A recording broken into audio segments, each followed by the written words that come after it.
The emergency pod tumbled through the darkness of space like a dying star. Inside, Minji held her daughter close, feeling every shallow breath the child took. Hana's small body felt too light in her arms. 8 months ago, her daughter had been healthy and full of life. Now the 6-year-old girl could barely keep her eyes open. The colony ship New Dawn floated somewhere behind them, a graveyard of broken dreams. Minji tried not to think about what was happening there now. The food riots had started 3 weeks ago. People she had called friends turned into animals when hunger bit deep enough. She had seen things that would haunt her forever. Her husband died 4 months into the crisis. A maintenance accident, they said. But Minji knew the truth. Someone had pushed him down that shaft to steal his ration card. She never found out who. In the chaos that followed, it stopped mattering. The pod had 3 days of oxygen left, maybe less if Hana's breathing got worse. Minji looked at the communication panel and made a decision that shamed her to her core. But shame was a luxury she could not afford. Not when her daughter was dying. Her fingers shook as she activated the distress beacon. She cleared her throat and began to speak. "This is Emergency Pod 773 from Colony Ship New Dawn. My name is Minji. I have a 6-year-old daughter. She's sick. She needs food and medicine." She paused, closing her eyes. "I'm bargaining. 1 night with me. Just 1 night. In exchange, please feed my daughter. Please save her life. I'm begging you." She recorded her location coordinates and set the message to repeat on all frequencies. Then she held Hana tighter and waited. Either someone would come or they would die together in the dark. At least death would be peaceful. At least they would be together. Hours passed. The pod grew colder as the life support system struggled to maintain temperature. Minji wrapped Hana in the only thermal blanket they had. The girl stirred and opened her eyes. "Mommy, I'm hungry," Hana whispered. "I know, baby. I know. Help is coming soon." "You always say that." Minji had no answer. She kissed her daughter's forehead and felt how hot it was. Fever. The infection was getting worse. More hours passed. Minji started to drift into an exhausted sleep when a sharp ping jolted her awake. The communication panel lit up. Someone had received her message. "Emergency Pod 773. This is cargo freighter Iron Sparrow. I've got your position. Hang tight. I'm coming to get you." The voice was male, young, and spoke with a calm authority that made something in Minji's chest unclench slightly. But then reality crashed back. He was coming because of her offer. Because she had sold herself to save her daughter. She had no regrets. She would do far worse to keep Hana alive. 30 minutes later, the pod shuddered as a tractor beam locked onto it. Minji felt the pull as the Iron Sparrow drew them into its cargo bay. She heard the hiss of atmosphere equalizing and the clunk of docking clamps engaging. The pod door opened. A man stood there in a worn flight suit. He was younger than Minji expected, maybe early 30s. His dark hair was messy and he had grease stains on his hands. His eyes were kind, which somehow made everything worse. "I'm Taman," he said, "captain of this ship." Minji stood on shaky legs, pulling Hana up with her. "I'm Minji, this is Hana, The terms I stated in the message. I'll honor them. Just please feed her first. She hasn't eaten properly in weeks." Taman looked at the little girl in her arms. His expression changed to something hard and angry, but Minji realized the anger was not directed at her. He stepped forward and held out his arms. "May I carry her? She looks too weak to walk." Minji hesitated. Every instinct screamed not to let her daughter out of her sight. But Hana was heavy and Minji's own strength was nearly gone. She nodded. Taman lifted Hana gently, adjusting her weight with practiced ease. The girl whimpered but did not fight. He turned and walked quickly through the ship's corridors. Minji followed, her heart pounding. He brought them to a small medical bay and laid Hana on the examination table. A soft female voice spoke from hidden speakers. "Running diagnostic scan. Captain, this child is severely malnourished. Possible infection in the respiratory system. Body mass is 40% below healthy range. I know, Nabi. Start treatment protocol. Slow refeeding. We don't want to shock her system." "Understood." Taman turned to Minji. "Your daughter needs food, but we have to be careful. If we feed her too much too fast, it could kill her." "Do you understand?" Minji nodded, unable to speak past the lump in her throat. "Good. Sit down before you fall down. When did you last eat?" "I don't remember." Taman shook his head and left the room. He returned minutes later with 2 bowls of something that smelled like heaven. Real food. Not the synthetic paste they had been eating on the New Dawn, not The stale emergency rations from the pod. He set one bowl in front of Minji and took the other to Hana. He helped the little girl sit up and offered her a small spoonful. Hana stared at him with wide, frightened eyes. "It's okay," he said softly. "It's real chicken soup. My grandmother's recipe. Well, as close as I can get in space. Try a little bit." Hana looked at her mother. Minji nodded, tears streaming down her face. The girl took the spoonful into her mouth and her eyes went huge. She reached for more, but Taman pulled the bowl back gently. "Slow down, little one. Small bites. We have plenty. You won't go hungry again. I promise." For the next hour, Taman fed Hana with infinite patience, small spoonfuls with long pauses between. He talked to her in a gentle voice, distracting her from her hunger. He told her about the planets he had visited and the strange aliens he had met. Slowly, color began to return to Hana's cheeks. Minji ate her own soup and watched this stranger care for her daughter. Confusion warred with gratitude in her chest. He had not mentioned the bargain. He had not touched her or made any demands. He just fed a hungry child like it was the most important thing in the universe. Finally, Hana's eyes began to droop. The combination of food, warmth, and medicine was pulling her toward sleep. Taman carried her to a small cabin with a real bed and tucked her in with clean blankets. "She'll sleep for a while," he said. "Her body needs rest to heal." Minji stood in the doorway, watching her daughter breathe easily for the first time in months. She turned to Taman, steeling herself. "The bargain. I'll honor it now. Just tell me what you want." Taman looked at her with those kind eyes and shook his head. "I'm not that kind of man.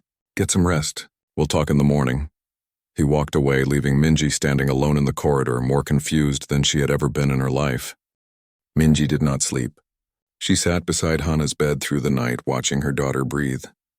Every few minutes, she checked to make sure the rise and fall of Hana's chest continued. The fear that this was all a dream refused to leave her mind. When morning came, artificial lighting brightened gradually throughout the ship. Hana stirred and opened her eyes. For the first time in months, she smiled. "Mommy, I feel better." "I know, baby. You're safe now." A soft knock came at the door. Taman entered carrying a tray with 3 plates. The smell of cooked food filled the small cabin. Hana's stomach growled loudly and she giggled. It was the most beautiful sound Minji had heard in forever. "Good morning," Taman said. "I made breakfast. Scrambled eggs with toast. Well, synthetic eggs and toast, but it's real protein and carbs." He set the tray down on a small table. "Hana, you can eat a bit more today, but still slow, okay?" The little girl nodded eagerly. Taman helped her to the table and cut her toast into small pieces. Minji watched him carefully. His movements were natural, comfortable, like he had done this before. "You're good with children," she said quietly. Something dark passed across Taman's face. "I had a daughter once. She would have been about Hana's age now." "Would have been. Colony disaster. 5 years ago. My wife and daughter were on the transport. I was away on a supply run." He focused on buttering Hana's toast. "By the time I got back, there was nothing left to save." Minji felt her heart break for this stranger who had saved them. "I'm sorry." "Me too." He looked up and smiled, but it did not reach his eyes. "Eat your breakfast. You need your strength back too." They ate in silence. Hana finished her small portion and asked for more. Taman shook his head gently. "Tomorrow you can have more. Today we let your stomach get used to food again. But how about I show you something cool instead?" Hana's eyes lit up. "What?" "The ship's bridge. You can see the stars from there. Real stars, not through a little pod window." The girl looked at her mother for permission. Minji nodded and Hana scrambled out of her chair. Taman took her hand and led her from the cabin. Minji followed, still uncertain about everything. The bridge was small but functional. A pilot's chair sat before a wide view screen, showing the infinite darkness of space scattered with distant stars. Hana gasped and pressed her hands against the console. "It's so big. Space is the biggest thing there is," Taman said. He lifted her into the pilot's chair. "See that blue star? That's Epsilon Station. We're headed there. It will take 3 days. Can I drive the ship? Not yet. But I can teach you some basics. Would you like that?" Hana nodded enthusiastically. Taman began showing her different controls, explaining what each one did in simple terms. The AI named Nabi chimed in with encouragement. Minji stood back and watched, feeling lost. After an hour, Hana began to tire. Taman noticed immediately and suggested she rest again. He carried her back to the cabin and tucked her in. Within minutes, the exhausted child was asleep. Taman closed the cabin door softly and turned to find Minji staring at him. "Why are you doing this?" she asked. "Doing what?" "Being kind. Not demanding what I offered. Taking care of us like we matter." Taman looked surprised. "You do matter. You're people. Your daughter was hungry and sick. What kind of man would I be if I ignored that? Most men would have taken what I offered and left us at the nearest station. Then most men are garbage." His voice was firm. "I don't want anything from you except maybe some help fixing this ship. The damn thing falls apart faster than I can repair it." Minji blinked. "You need a mechanic? I need a miracle worker. But I'd settle for someone who knows which end of a wrench to hold." He grinned. "I saw your file when I pulled your pod aboard. Former engineer on the New Dawn. You helped design the propulsion system. That was years ago, before Hana was born. Skills like that don't disappear. Come on, I'll show you the engine room. Fair warning, it's a mess." The engine room was worse than a mess. It was a disaster. Minji stared at the jury-rigged systems and barely functional components with growing horror. "How is this ship even flying?" Carefully, and with a lot of prayer. Taman leaned against a support beam. "I've been running supplies to refugee stations for 2 years. Taking jobs nobody else wants because they don't pay enough. I keep meaning to save up for proper repairs, but there's always someone who needs help more." Minji looked at him. Really looked at him. His flight suit was patched in a dozen places. His boots were worn through at the soles. The ship around them was clean but old, held together with spare parts and determination. "You're bankrupting yourself." "Probably." "That's stupid." "Also probably." He pushed off the beam and walked to the main engine console. "But I can't stop. Every time I think about quitting, I remember my daughter's face. I remember how it felt to be too late. If I can save even one person from feeling that way, it's worth it." Minji felt tears on her cheeks. "I don't understand you. You don't have to. Just tell me if you can fix some of this mess.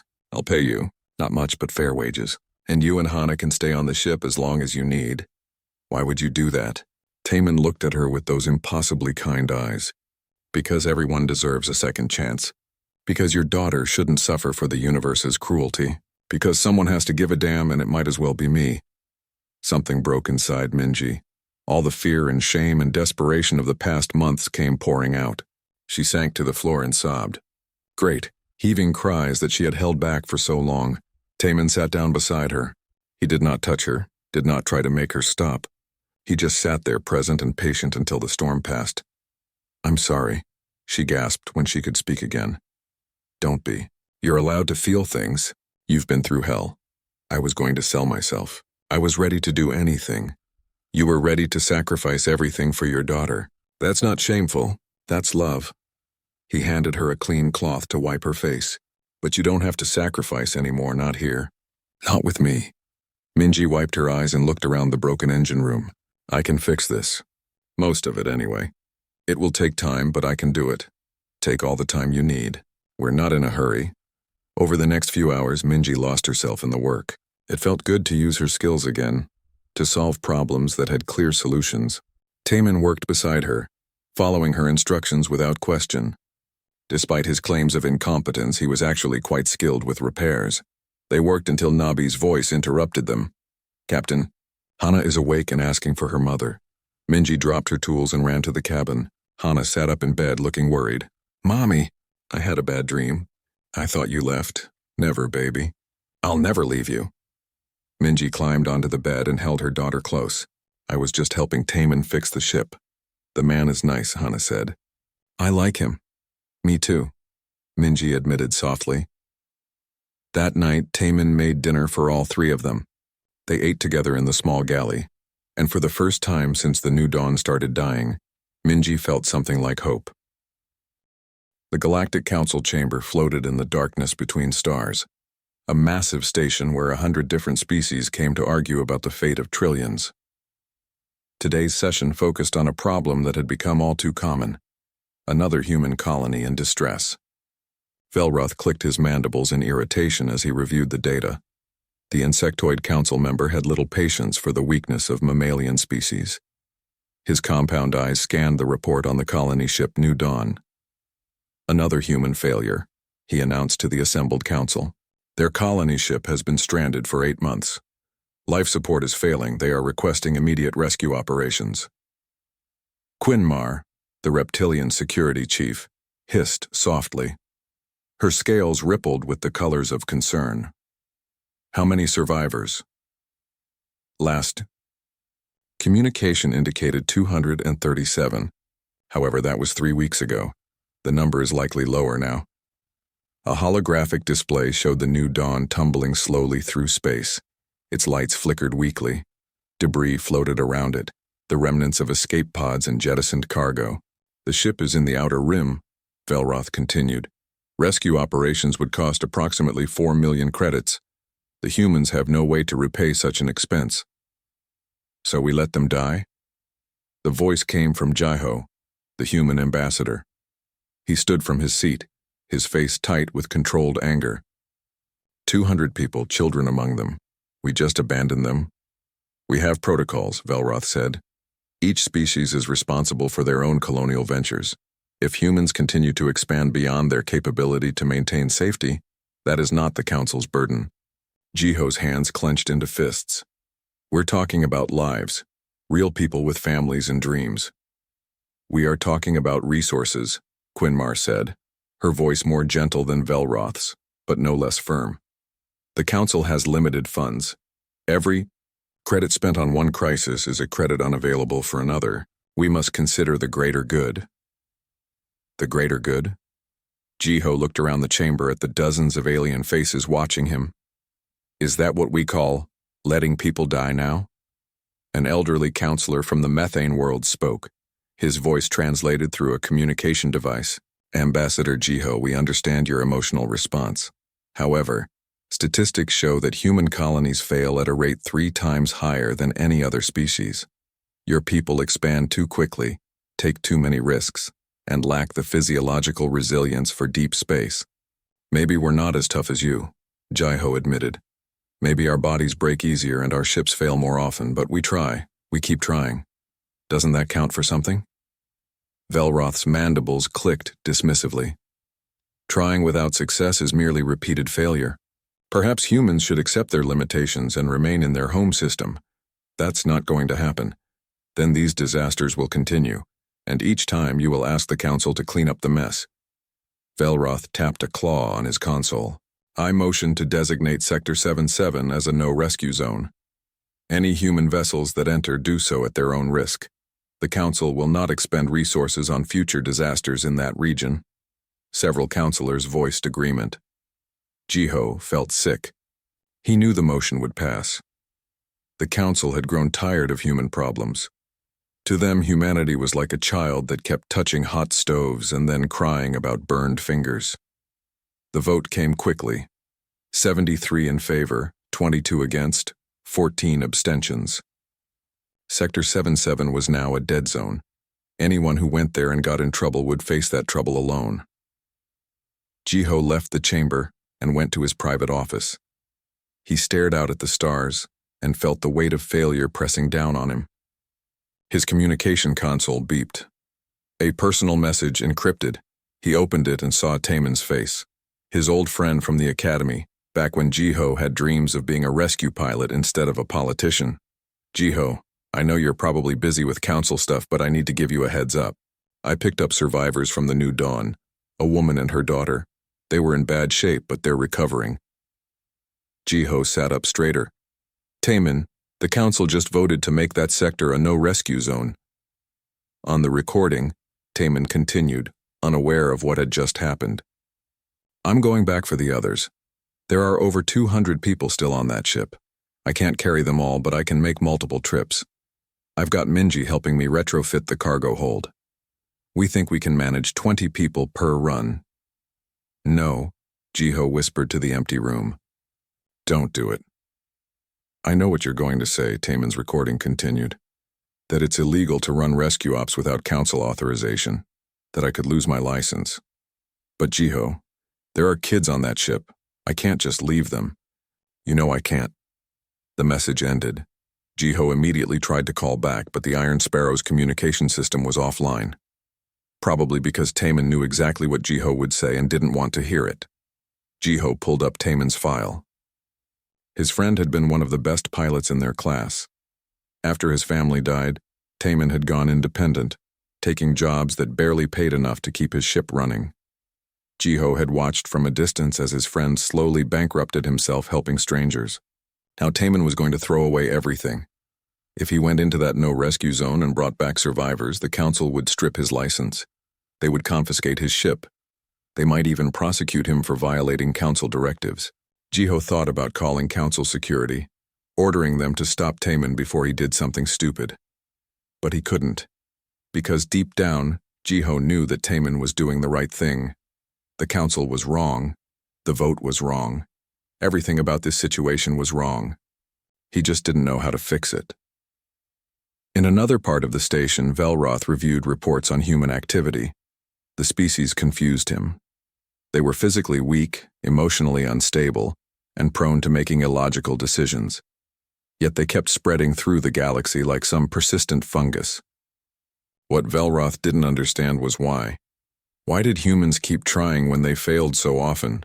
Why did they risk everything for people they didn't even know? Why did they choose compassion over practicality? His species had conquered 3-star systems through cold logic and efficient resource management. They had never lost a colony. They had never needed rescue. They were superior in every measurable way. Yet humans kept coming, kept building, kept dreaming. It made no sense.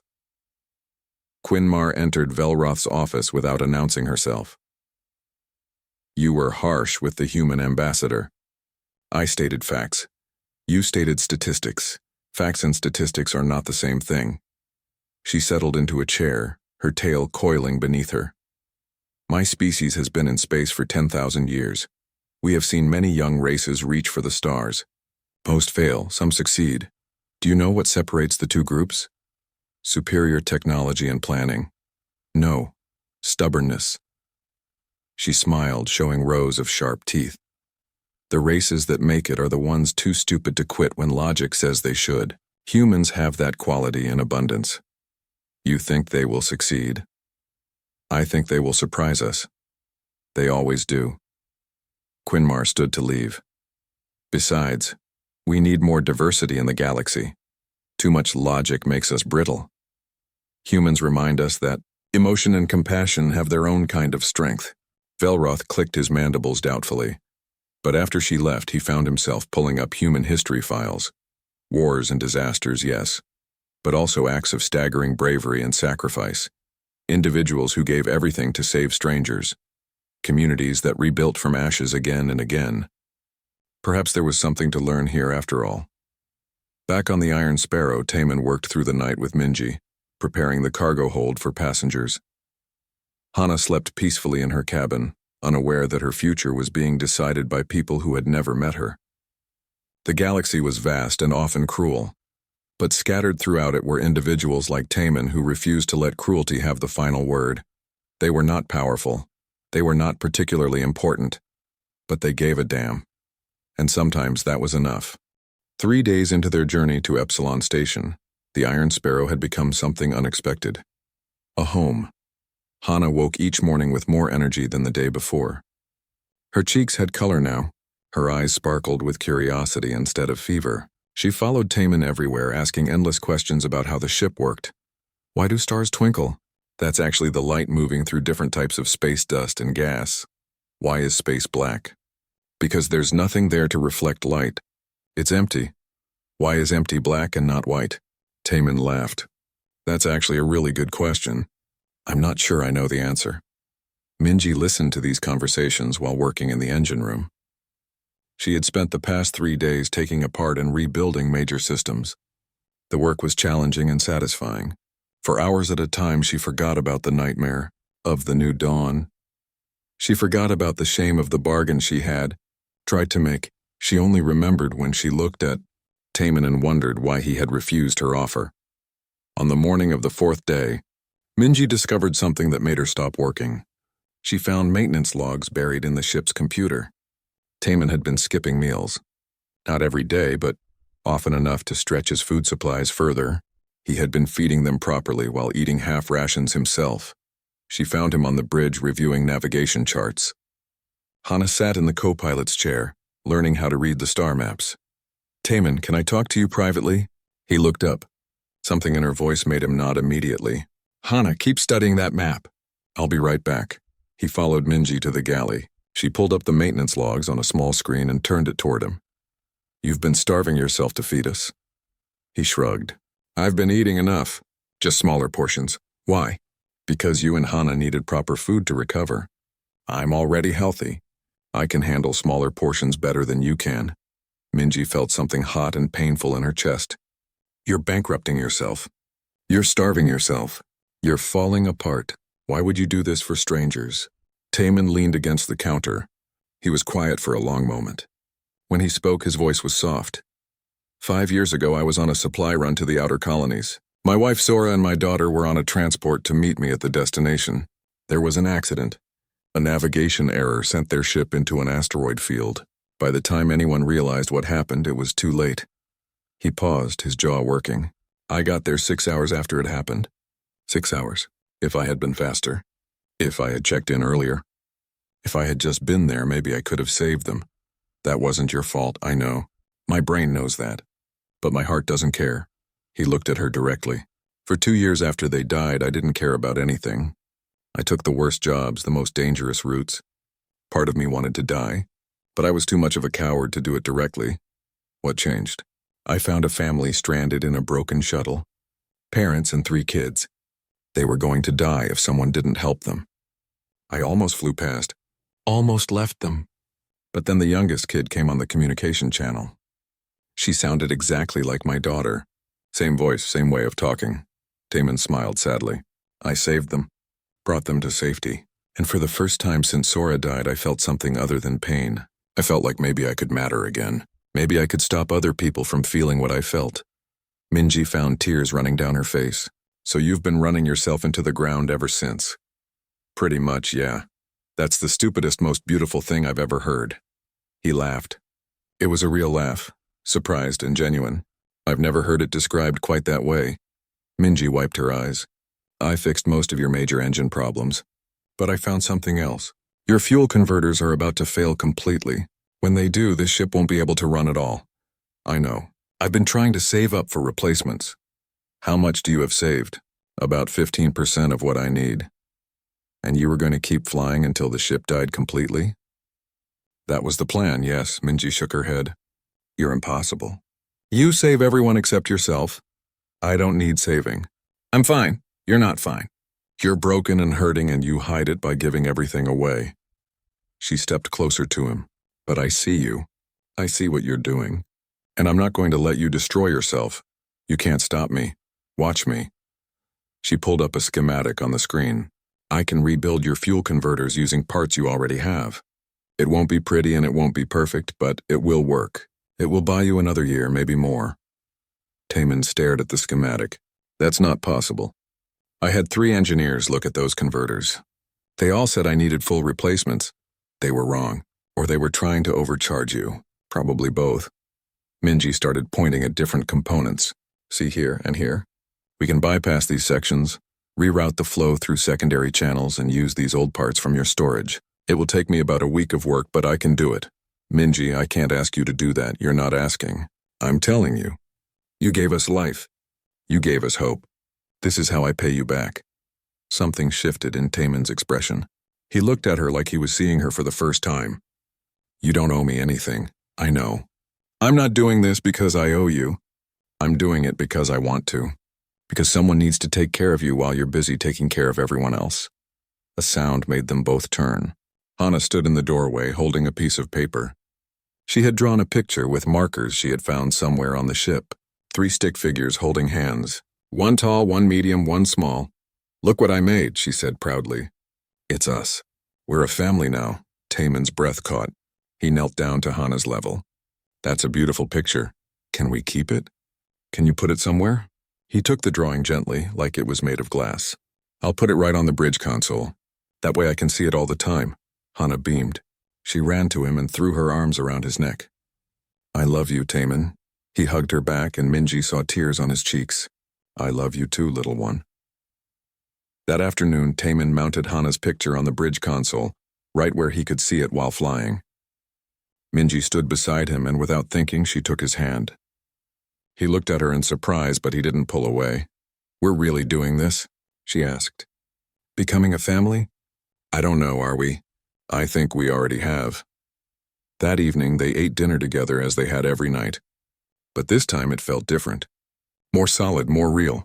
Hana chattered about everything she had learned that day. Taman listened with genuine interest, asking questions and making her laugh. Minji watched them and felt something she thought she had lost forever. She felt safe. She felt like she belonged somewhere. Later, after Hana was asleep, Minji and Taman sat in the galley with cups of synthetic tea. They talked for hours, about their pasts, their fears, their hopes. Taman told stories about his life before the tragedy. Minji talked about her years as an engineer, about falling in love with her first husband, about the joy and terror of becoming a mother. Do you think you'll ever stop hurting? Minji asked him. I don't know. The pain is less now than it was. Having you and Hana here helps. It gives me something to focus on besides the past. We're not a replacement for what you lost.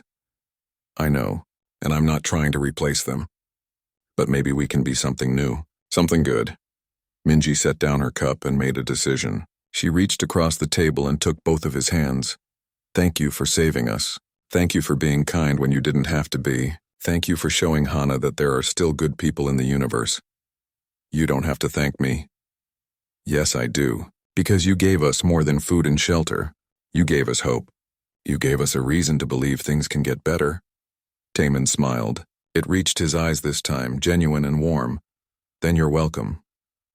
They sat there in comfortable silence, hands linked across the table, while the ship carried them through the darkness toward an uncertain future. But for the first time in a long time, uncertain didn't feel frightening. It felt like possibility. The message came through in the middle of the night. Taman woke to Nabi's urgent voice. Captain, priority communication incoming. It's from your friend Ambassador Jiho. Taman pulled himself out of bed and stumbled to the bridge. He activated the communication screen. Jiho's face appeared and he looked terrible, exhausted and worried. Taman, thank the stars you're there. I've been trying to reach you for hours. Sorry, I had communications offline while we worked on the engines. What's wrong? Everything. Jiho ran a hand through his hair. The council voted to make Sector 77 a no-rescue zone. Any ship that enters and needs help won't get it. They're done dealing with human problems in that region. Taman felt his stomach drop. The New Dawn is in Sector 77. I know. I'm sorry. There's nothing I can do. If you go back there, you're on your own. And if the council finds out you violated the no-rescue order, they'll take your ship and your license. How many people are still alive on that ship? Jiho closed his eyes. Last report said over 200. Maybe more. Communications have been spotty. Taman thought about the pod he had found. About Minji's desperate message. About Hana's thin body and hollow eyes. Multiply that by 200. 200 people slowly dying in the dark. I have to go back. No, Taman, no.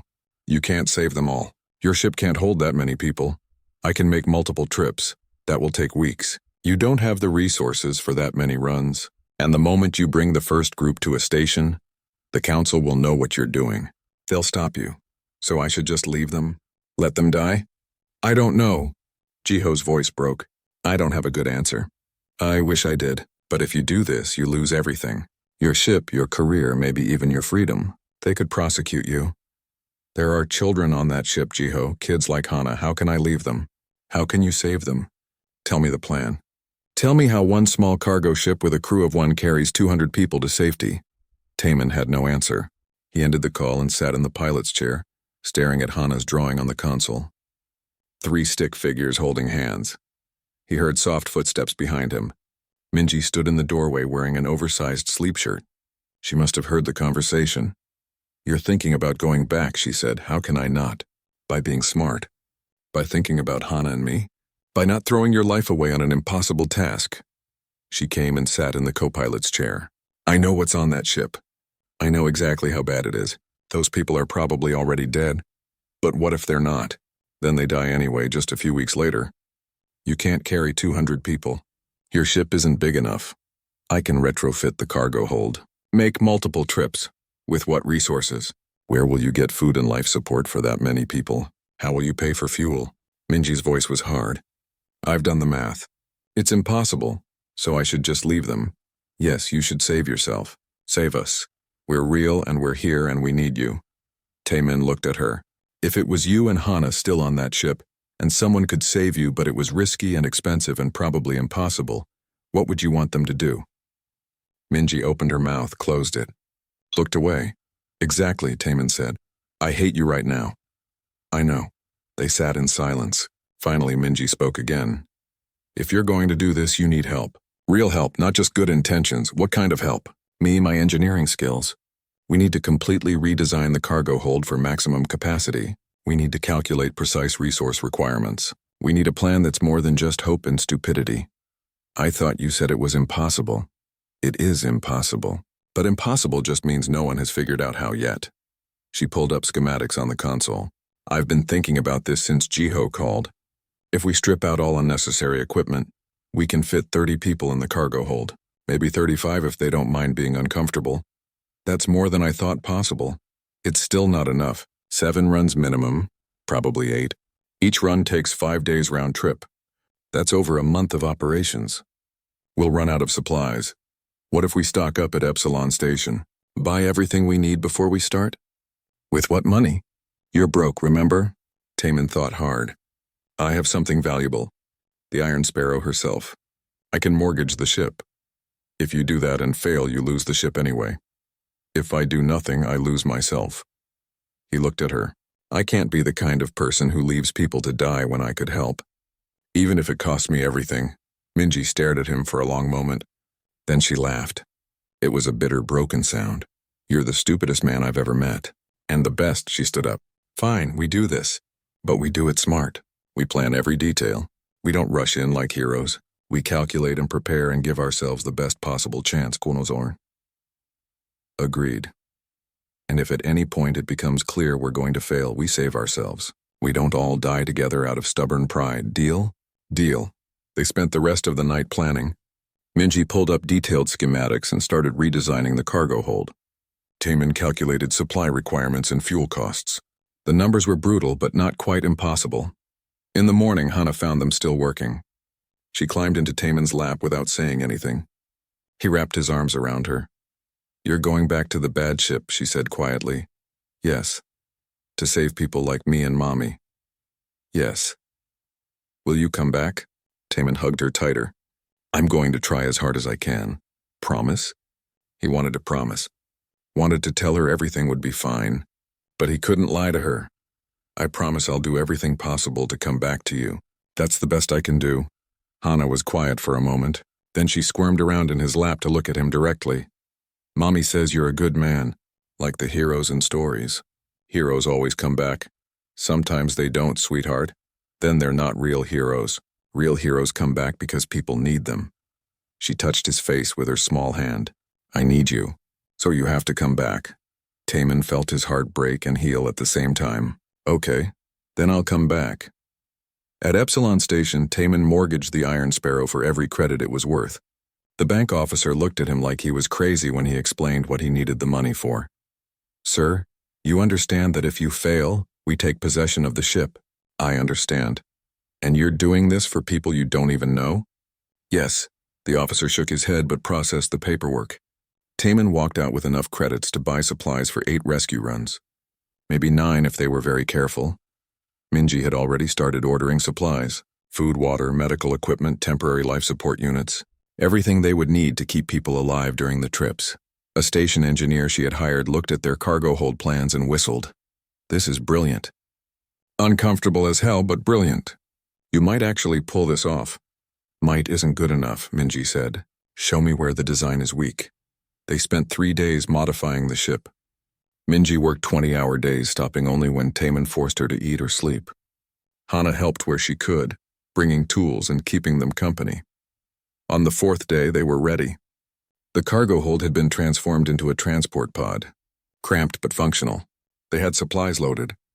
They had a plan. Taemin stood on the bridge and looked at Hana's drawing one last time.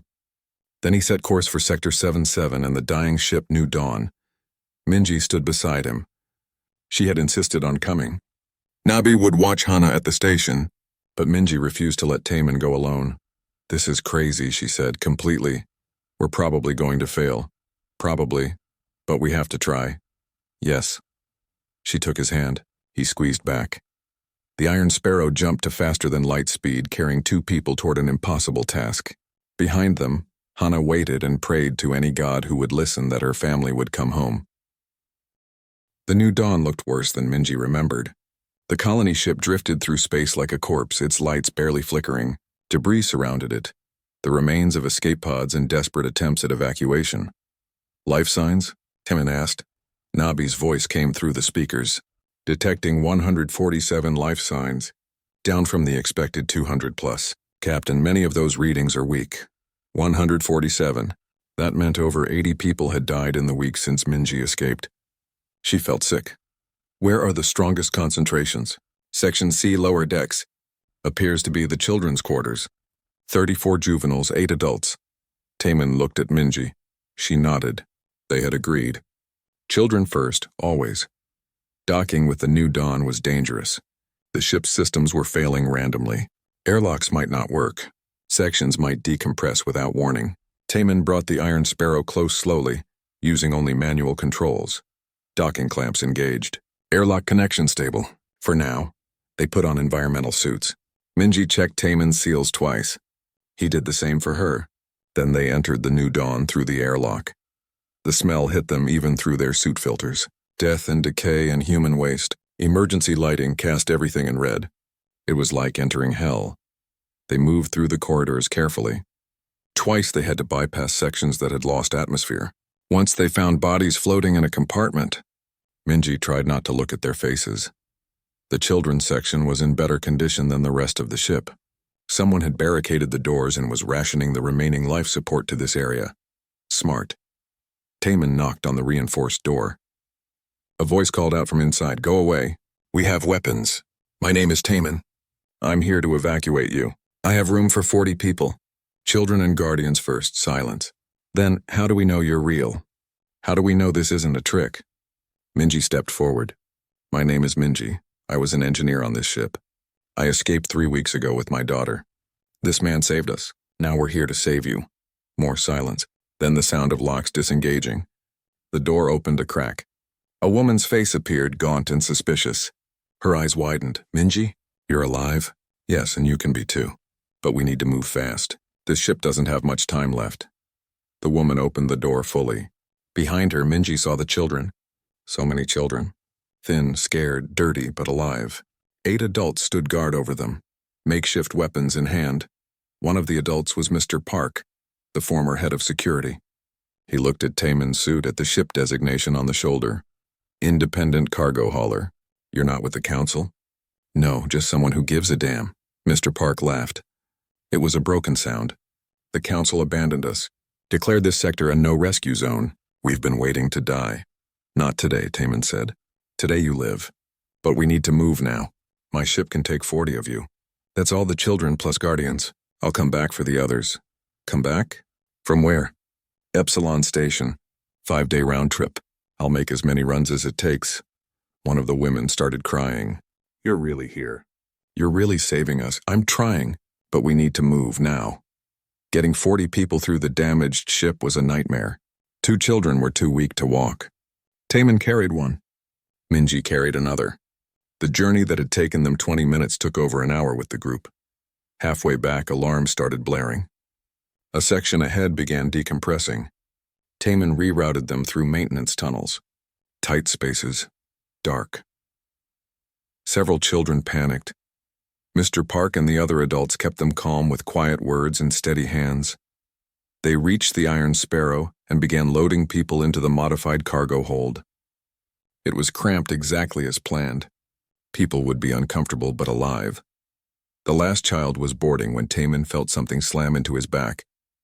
He went down hard, his helmet cracking against the deck. Through blurred vision, he saw a man with wild eyes holding a metal pipe. Take me first. I won't die on this ship." Mr. Park tackled the man before he could swing again. Other survivors rushed forward to help. They dragged the attacker away and Minji pulled Taemin to his feet. "Are you hurt?" "I'm fine. Suit integrity is good. Just shaken." He looked at his helmet. A small crack, but the inner layer held. Lucky. They got everyone aboard and sealed the airlock. Taman activated the undocking sequence. As they pulled away, he saw faces pressed against the New Dawn's windows. The people they were leaving behind. The people he had promised to come back for.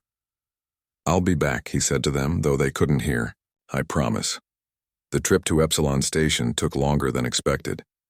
The extra mass strained the ship's engines. Minji worked constantly to keep systems running. Nabi monitored life support, adjusting oxygen levels for the crowded cargo hold. The children cried. The adults tried to comfort them. Everyone was traumatized, scared, unsure if they could trust this rescue was real. Hana helped where she could. She was still young, but she had been through similar trauma. She knew what it felt like to be scared and hungry. She talked to the other children, sharing her own story of rescue. How Taman had saved her. How he had kept his promises. When they reached Epsilon Station, medical teams were waiting. Jiho had called ahead, pulling strings to ensure the survivors got immediate care. As people filed off the ship, many stopped to thank Taman. Some hugged him. Some just touched his arm like they needed to confirm he was real. Taman didn't have time for thanks.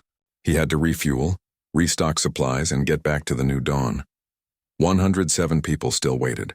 The second run went smoother. They knew what to expect now.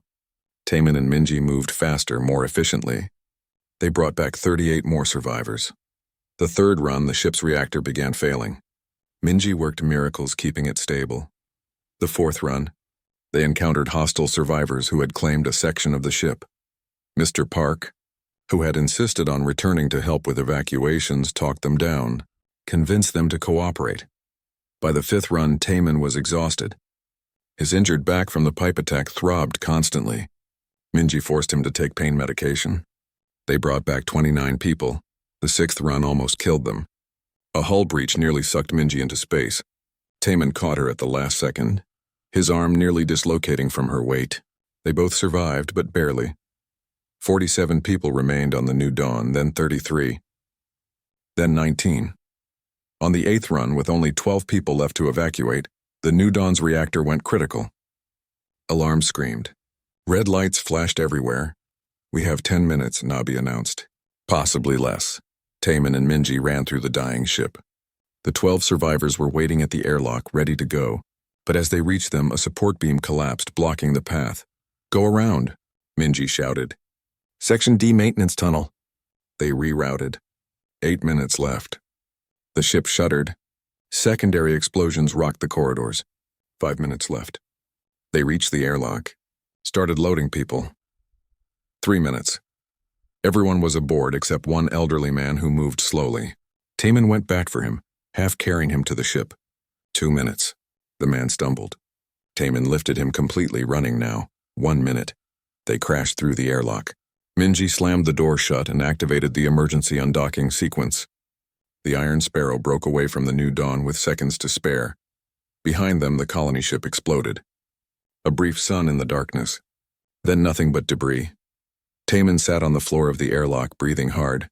The elderly man he'd carried patted his shoulder. "Thank you, young man. You gave us all a few more years. More than a few, I hope." They returned to Epsilon Station. News crews were waiting. Jiho stood at the dock, looking proud and worried at the same time. Behind him, Hana broke through the crowd and ran to Taman. He caught her as she jumped into his arms. She was crying and laughing at the same time. "You came back." "You came back." "I promised, didn't I?" Minji joined them, and they stood together as the last 12 survivors disembarked. 89 people total. 89 lives saved from certain death. But Taman didn't feel victorious. He thought about the 58 who had died before he could reach them. The ones he couldn't save. "You can't save everyone," Jiho said quietly, reading his thoughts. "But you saved 89. That's 89 miracles. It doesn't feel like enough. It never does. But it's everything to them." Taman looked at the survivors being treated by medical staff, at the children who would grow up now, at the families that stayed together, at Hana and Minji, his own impossible family. Maybe Jiho was right. Maybe 89 miracles was enough for one man. But the galaxy was full of people who needed help. And Taman knew he wouldn't stop trying to reach them. 3 months passed. The story of the New Dawn rescue spread through human space like wildfire. Then it jumped to alien networks. Within weeks, the galaxy knew about Taman, the cargo hauler who mortgaged his ship and risked everything to save strangers. The Galactic Council was forced to respond. Velroth argued for prosecution. Taman had violated the no-rescue zone order. He had broken at least a dozen regulations. He should lose his license and his ship. But public pressure was massive. Humans across the galaxy rallied. Even some alien species spoke in Taman's defense. Quinmar, the reptilian security chief, gave a speech that surprised everyone. This human did what we should have done. He showed us that compassion is not weakness, that helping others is not foolish. Perhaps we should learn from this rather than punish it. The council held hearings. Taman had to testify. He stood before the assembled representatives of 100 worlds and told his story simply. I couldn't leave them to die. That's all. I'm not special. I'm not a hero. I just couldn't live with myself if I did nothing. Jiho used every political favor he had. The 89 survivors testified one after another. Children talked about the man who saved them. Parents described watching their kids get a second chance at life. In the end, the council didn't reinstate Taman's license, but they didn't prosecute him either. Instead, they created new laws. The Good Samaritan Rescue Provisions. Independent haulers could now perform emergency rescues without council authorization. They would be protected, not punished. It wasn't perfect, but it was progress. Taman returned to Epsilon Station to find his ship in bad shape. The multiple rescue runs had damaged systems beyond Minji's ability to patch. The engines were failing. Life support was unreliable. The Iron Sparrow had given everything she had and had nothing left. The bank came to collect. Taman had missed payments during the rescue operations. His mortgage was in default. They were taking the ship. He stood in the cargo hold one last time, running his hand along the walls. This ship had been his home for years. After Sora died, it had been the only thing that mattered. Now he was losing it too. Minji found him there. She didn't say anything at first. Just stood beside him. I'm sorry, she finally said. Don't be. I'd do it all again. The ship was just metal and circuits. Those people were lives. What will you do now? I don't know. Find work somewhere, I guess. There's always jobs for pilots, even ones without ships. What about us? Me and Hana? Taman looked at her. In 3 months, she had become essential to his life.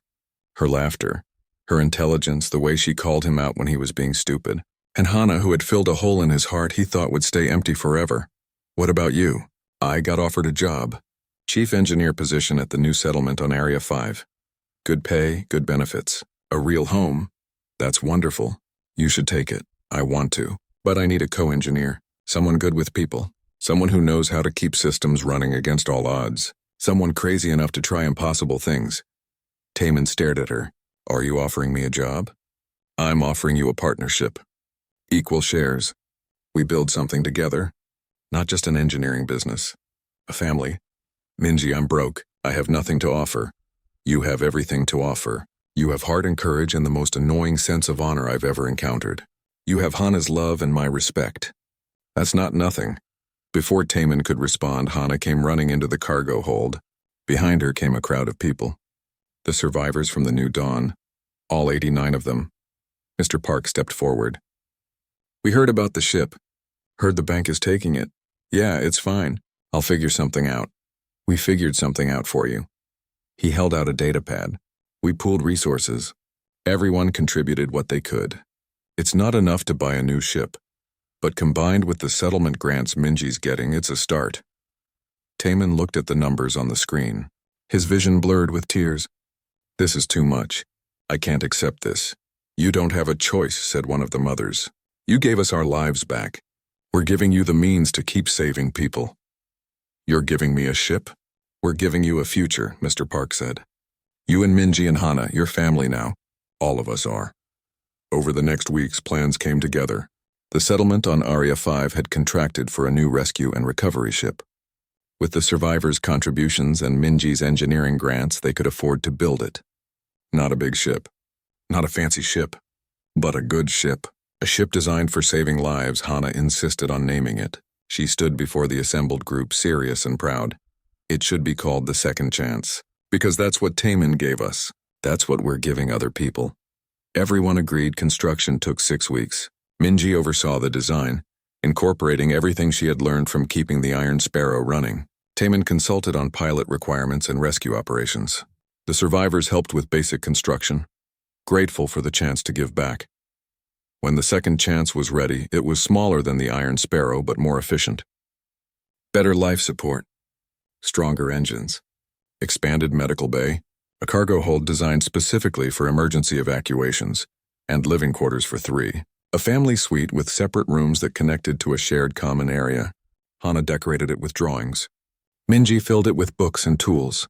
Taman added small things that reminded him of Sora and his first daughter, honoring them while moving forward. The launch ceremony was simple. The 89 survivors attended. Jiho came from the council station. Even Quinmar sent a message of support. Taman stood with Minji and Hana before their new ship. Reporters asked questions. He answered simply, "We're not heroes. We're just people who decided to help. Anyone can do what we did. You just have to give a damn." A reporter asked, "What's your mission statement?" Minji answered, "To be there when others aren't, to give second chances, to remind the galaxy that compassion is not weakness. And what's next for you?" Taman looked at the star charts.